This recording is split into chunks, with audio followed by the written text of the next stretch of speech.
The New Orleans Saints, 2-2, will try to create one 3-game winning streak on Sunday, while also hoping to end another. The Detroit Lions, 3-2, visit the Mercedes-Benz Superdome, where they have beaten the Saints each of the past 2 seasons.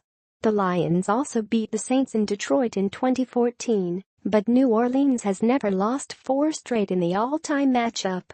A major storyline throughout the week was the health of Lions quarterback Matthew Stafford, ankle, and even though he's officially questionable, he's expected to play. The Saints, meanwhile, could welcome back wide receiver Willie Snead, suspension hamstring, and left tackle Terron Armstead, shoulder, for the first time this season, so both offenses will likely be close to full strength. Here are 3 key matchups that could determine the outcome. Saints secondary versus Lions WR Golden Tate. Noting the secondary instead of just one Saints cornerback is the key here. When Tate catches the ball, all of the defensive backs have to be ready to make a play because the 5'10" receiver has a knack for making defenders miss in the open field. During the Lions' 3-game winning streak over the Saints, Tate has been dominant, totaling 24 catches for 344 yards and 4 touchdowns. But the Saints will use different cornerbacks to stop him than in the past. Rookie Marshon Lattimore and second-year Ken Crawley will likely be the starters. It's unclear if either of them will travel the field with Tate or if P.J. Williams or safety Kenny Vaccaro will draw matchups with Tate in the slow. Regardless, the Saints have to keep an eye on Tate whenever Stafford throws his way, which happens a lot as Tate has received 23% of Stafford's targets this year. Saints in prime position, again, to become a winner.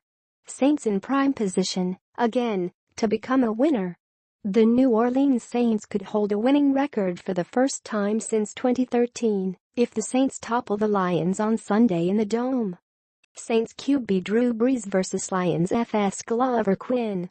Yes, Brees will have to beat more than just Quinn to help the Saints offense, but Quinn is the kind of top-tier, instinctive safeties that can give Brees problems. The Saints have yet to turn the ball over this season, and to keep that flawless mark intact, the offense would be wise to work away from Quinn, who also has 2 interceptions and 2 forced fumbles this season. Quinn, who has 80 passes defensed and 23 interceptions in his career, also had a pick in 2 of the Lions' past 3 games against the Saints, including one where he baited a throw from Brees after changing the coverage plans in 2014. That pick helped the Lions complete a comebacker from a 13-point deficit late in the 4th quarter. Saints RBs Mark Ingram and Alvin Kamara versus Lions LBs Jarrad Davis and Tahir Whitehead. With Adrian Peterson gone, Ingram and Kamara should be involved even more in the offense, and they should both have opportunities to help in the passing game. Davis and Whitehead should draw most of the coverage matchups with the Saints running backs, and the winner of those battles will largely determine how well New Orleans tries to move the ball. In Week 4, Brees targeted running backs on 45% of his throws with 10 passes to Kamara and 8 to Ingram. Those numbers could go down with wide receiver Willie Snead, suspension hamstring, likely playing for the first time this season, but there will still be plenty of place where Brees looks to his backs.